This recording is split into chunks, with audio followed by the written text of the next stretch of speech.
ನಾನು ನಿಮ್ಗೆಲ್ರಿಗೂ ನಿಮ್ಮ ಸ್ವಂತ ಅಣ್ಣ ಕುತ್ಕೊಂಡು ನಿಮ್ಗೆ ಏನು ಅಡ್ವೈಸ್ ಮಾಡ್ಕೊಂಡು ಒಂದು ಮಾತು ಹೇಳ್ತೀನಿ. ಇವಾಗೆಲ್ಲ 17, 18, 20 ಇದ್ದೀರಾ. ಲೈಫಲ್ಲಿ ಒಂದು ತಲೆಯಲ್ಲಿ ಇಟ್ಕೊಂಡ್ಬಿಡಿ. ನೀವು ತುಂಬ ಸಕ್ಸಸ್ ಆಗಬೇಕಾ, ತುಂಬ ಹೆಸರು ಮಾಡಬೇಕಾ, ತುಂಬ ದುಡ್ಡು ಮಾಡಬೇಕಾ, ಅಪ್ಪ ಅಮ್ಮನ ಚೆನ್ನಾಗಿ ನೋಡ್ಕೋಬೇಕಾ, ಸಾವಿರಾರು ಜನ ನಿನಗೆ ಫಾಲೋವರ್ಸ್ ಇರಬೇಕಾ, ಗೋಲ್ಡನ್ ಸೀಕ್ರೆಟ್ ಆಫ್ ಲೈಫ್ ನೆನ್ಪಿಟ್ಕೋ. ನಿಮ್ಗೆ ಏನು ಅನ್ಸುತ್ತೋ ಅದು ಮಾಡಿಬಿಡಿ.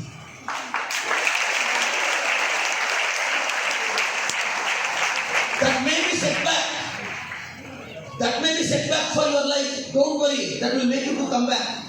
ಮಗ 1, 2, 3 ನಂಬರ್ಗಳು ತಿಕ್ಕಾಡುವಂತೆ 9 ಹೋಗ್ಬಿಟ್ಟು 8 ನೋಡಿತಂತೆ, 8 ಹೋಗಿ 7 ನೋಡಿತಂತೆ, 7 ಹೋಗಿ 6 ನೋಡಿತಂತೆ, 6 ಕೋಪ ಬಂದು 5 ಕೋಪ ಬಂದು 3 ಕೋಪ ಬಂದು 2 ನೋಡಿತಂತೆ, 2 1 ನೋಡಿತಂತೆ. ಈ 1 0 ನೋಡಿಬೇಕು ಹೊಡಿಯಲ್ಲ, ಪಕ್ಕದಲ್ಲಿ ಕೂರಿಸ್ಕೊಂಡು 10 ಆಗುತ್ತೆ, ಎಲ್ಲದಕ್ಕಿಂತ ದೊಡ್ಡದಾಗುತ್ತೆ. ಇನ್ನೊಬ್ಬರು ಪಕ್ಕದಲ್ಲಿ ಕೂರಿಸ್ಕೊಳ್ಳೋದ್ರಿಂದ ನಿಮ್ಗೆ ಕೆಲವು ಕೇಳ್ತಾರೆ, ಸರ್ ನಾನು ಆವ್ರೇಜ್ ಸ್ಟೂಡೆಂಟ್, ನಾನು ಕನ್ನಡ ಮೀಡಿಯಂ. ನಾನು ಕನ್ನಡ ಮೀಡಿಯಂ, ಇಂಗ್ಲೀಷ್ ಮೀಡಿಯಂ ಹುಡುಗರು ಸೋಸ್ಲಿಲ್ವಾ? ನಾನು ಕನ್ನಡ ಮೀಡಿಯಂ ಜಸ್ಟ್ ಪಾಸ್ ಹುಡುಗ, CBSE ಗ್ರಾಜುಯೇಟ್ ನ ಸೋಲ್ಸ್ಲಿಲ್ವೇನೋ? ಕೆಲವರು ಹೇಳಿದ್ರು, ಪ್ರದೀಪ್ ನಿನ್ಗೆ ಇಂಗ್ಲೀಷ್ ಬರೋಣ. ಹೇಳಿದೆ ಇಂಗ್ಲೀಷ್ ಇರೋದೇ ತಪ್ಪು ಮಾತಾಡಕ್ಕೆ, ಕರೆಕ್ಟಾಗಿ ಮಾತಾಡಕ್ಕೆ ಕನ್ನಡ ಇದೆ. ಇಂಗ್ಲೀಷ್ ಯಾರು ತಪ್ಪ ಬಗ್ಗೆ ಮಾತಾಡೋ. ಯಾರಾದ್ರೂ ನಿಮ್ಗೆ ಇಂಗ್ಲೀಷ್ ಸರಿಯಾಗಿ ಬರೋದ್ರೆ ಇಂಗ್ಲೀಷ್ ಇರೋದ್ರೆ ತಪ್ಪ ಮಾತಾಡಕ್ಕೆ. ಅದಕ್ಕೆ ನಿಮ್ಗೆ ಏನು ಅನ್ಸುತ್ತೋ ಅದು ಮಾತಾಡ್ಬಿಡಿ ಹೇಳ್ತೀನಿ. ಆಯ್ತಾ ಉಂಟಾಕೊಂಡು ಇನ್ನು ಕೆಲವರು ಹುಡುಗರು ಅಣ್ಣ, ಕೆಲವರು ಇನ್ನು ಕೆಲವರು ಹೇಳ್ತಾರೆ ಲೈಫಲ್ಲಿ ಡಿಸ್ಟರ್ಬ್ ಆಗಿ ಫೇಲ್ ಆಗ್ಬಿಟ್ಟು ಫೈನಾನ್ಷಿಯಲಿ ಲಾಸ್ ಆಗ್ಬಿಟ್ಟು ಅಣ್ಣ ನಾನು ಸತ್ತೋಗ್ತೀನಿ ಅಂತಾರೆ. ಇವತ್ತೇ ಕೇಳಿಸ್ಕೊ, ಅಪ್ಪಿ ತಪ್ಪಿ ಸತ್ತೋಗ್ಬೇಡ, ಮತ್ತೆ ಹುಟ್ಟಿದ್ರೆ LKG ಆಗ್ತಾರೆ ಅಲ್ವಾ ಸರ್? ಈಗ ಇವಾಗಲೇ ಕಷ್ಟಪಟ್ಟು 10th PUC ಮುಗಿಸಿದ್ಯಾ, ನೀನ್ ಸತ್ತೋದೆ ಅನ್ಕೋ, ನಿಮ್ ಮನೇಲಿ ಮತ್ತೆ LKG ಆಗ್ತಾರೆ.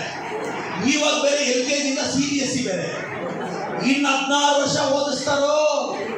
ಅದಕ್ಕೆ ಬೇಡ. ಸತ್ತೋಗ್ಬೇಕು ಅಂದಾಗ ಅಪ್ಪ ಬೇಡ, ಮತ್ತೆ ಯಾವಾಗ ಮತ್ತೆ ಹೋಗೋರಿಗೆಲ್ಲ ಬರ್ಸ್ತಾರೆ. ಈಗ ಹಣ ಏನೋ ಓದ್ಕೊಂಡು ಇನ್ನು ಕೆಲವರು ಲೈಫಲ್ಲಿ ನೋಡ್ಬೇಕು, ನಾನು ಸತ್ತೋಗ್ತೀನಿ ಏನಾಗುತ್ತಾ? Suicide is a permanent solution for temporary problem. ಸತ್ತೋಗ್ಬಿಟ್ರೆ ಏನಾಗುತ್ತೆ ಹೇಳ? ಓ ಅಂತ ಅಳ್ತಾರೆ. ಅಣ್ಣ ಬಣ್ಣ ಹಾಕ್ತಿದ್ದಂಗೆ ಚಿತ್ರಾನ್ನ ಕಾಫಿ ರೆಡಿ ಅಣ್ಣ ಮನೆ. ದೊಡ್ಡ ಗ್ಲಾಸ್ ತುಂಬಾ ಕಾಫಿ ಕುಡಿತಾರೆ. ಸಾಯಂಕಾಲ 80% ರಿಲೇಟಿವ್ಸ್ ಇರಲ್ಲ. ನಾಳೆ ನಮ್ಮ ಆಫೀಸಲ್ಲಿ ಲೀವ್ ಕೊಟ್ಟಿಲ್ಲ, ನಮ್ಮ ಯಜಮಾನರು ಬೈತಾರೆ ಅಂತೆಲ್ಲ ಹೇಳಿ 80% ಖಾಲಿ. 2ನೇ ದಿನ 3ನೇ ದಿನ ನಿನ್ನ ಸಮಾಧಿ ಹತ್ರ ಹೋಗ್ತಾರೆ ತಿಥಿ ಮಾಡೋಣ ಅಂತ. ನಿನ್ಗೆ ಇಷ್ಟ ಅಂತ ಯಾವುದೋ ಒಂದು ಸ್ವೀಟ್ ದೊಡ್ಡ ಬಾಕ್ಸಲ್ಲಿ ತಗೋತಾರೆ. ಕಾಗೆ ವೇಸ್ಟ್ ಮಾಡುತ್ತೆ ಅಂತ 1 ಪೀಸ್ ಇಟ್ಟು ಮಿಕ್ಕಿದ್ದು ಡಬ್ಬಗಳಲ್ಲಿ ಹಾಕೊಂಡು ತಿಂತಾರೆ. 4ನೇ ದಿನ ಓ ಅಂತ ಅಳ್ತಾರೆ. ಡೈಲಿ ಯಾವಾಗ ಅಳಕ್ಕಾಗುತ್ತೆ ಸತ್ತಿರೋನ್ ಬಗ್ಗೆ? 5ನೇ ದಿನ ಅಳಕ್ಕಾಗಲ್ಲ. ಡೈಲಿ 20 ರೂಪಾಯಿ ಹಾರ ತಂದು ನಿನ್ನ ಫೋಟೋಗೆ ಹಾಕ್ತಿರ್ತಾರೆ. ಡೈಲಿ 20 ರೂಪಾಯಿ, ತಿಂಗಳಿಗೆ 600 ರೂಪಾಯಿ ಆಗುತ್ತೆ ಅಂತ ಶಟ್ರಂಗಿ ಇರೋದು 50 ರೂಪಾಯಿ ಪ್ಲಾಸ್ಟಿಕ್ ಹಾರ ತಂದು ನಿನ್ನ ಫೋಟೋಗೆ ಹಾಕಿ ಬಿಸಾಕ್ತಾರೆ. ಅಮ್ಮಮ್ಮ ಲೈಟಿಂಗ್ ಇರೋ ಬೋರ್ಡ, ನಾನ್ ಲೈಟಿಂಗ್ ಬೋರ್ಡ್ ಅಂದ್ರೆ ಲೈಟಿಂಗ್ ಬೋರ್ಡ್ 2000 ಆಗುತ್ತೆ ಅಂತ 250 ರೂಪಾಯಿ ನಾನ್ ಲೈಟಿಂಗ್ ಬೋರ್ಡ್ ತಂದು ಫ್ರೇಮಲ್ಲಿ ಹಾಕ್ತಾರೆ. ವಾಸ್ತು ಚೆನ್ನಾಗಿಲ್ಲ ಅಂದ್ರೆ ಆ ಫೋಟೋ ಎತ್ಕೊಂಡು ಬೀರುವ ಕೆಳಗಡೆ ಮಂಚದ ಕೆಳಗಡೆ ತಳ್ಳ ಹಾಕ್ತಾರೆ. ಅಲ್ಲಿಂದ ನಿನ್ನ ಅಸ್ತಿತ್ವ ಹೋಯ್ತು. ದೊಡ್ಡಪ್ಪ ಚಿಕ್ಕಪ್ಪ ಮಕ್ಕಳೆಲ್ಲ ನಿಮ್ಮನ್ನು ನೋಡ್ಕೊಂತಾರೆ. ಅಪ್ಪ ಅಮ್ಮ ನೀನು ಸತ್ತೋದ್ರೆ ಇಷ್ಟೇ ಆಗೋದು, ನೀನು ಮಾತ್ರ ಹೋಗ್ತೀಯ, ಬೇಡ. ಅದಕ್ಕೆ ಡಿಪ್ರೆಷನ್ ಹಾಕ್ಬೇಡ. ಲವ್ ಫೇಲ್ಯೂರ್ ಆಯ್ತು ಅಂತ ಹರ್ಟ್ ಹಾಕ್ಬೇಡ. ನಿನ್ನಂತ ಹುಡುಗಿನ ಉಳಿಸ್ಕೊಳ್ಳೋ ಯೋಗ್ಯತೆ ಅವ್ರಿಗೆ ಇಲ್ಲ ಹಾಕೊಂಡು ಮುಂದೆ ಹೊರಟು ಲೈಫಲ್ಲಿ ಅಷ್ಟೇ. ತಲೆಯೆಲ್ಲ ಕೆಡಿಸ್ಕೋಬಾರ್ದು. ನಿಮ್ಗೆ ಇದು ಅನ್ಸುತ್ತೆ ಏನು ನೋಡಿ MLA ಹಿಂಗೆ ಮಾತಾಡ್ತಿದ್ದಾರೆ, MLA ಟ್ರೀಟ್ ಆಗಲ್ಲ.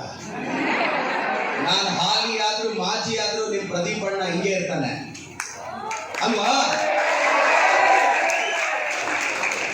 ನೀವು ತೋರಿಸ್ತಿರೋ ಪ್ರೀತಿ ನನ್ನ ಮಾಜಿ ಮಾಡಂಗೆ ಇಲ್ಲ. ನೀವು ಏನ್ರ ಚಪ್ಪಳ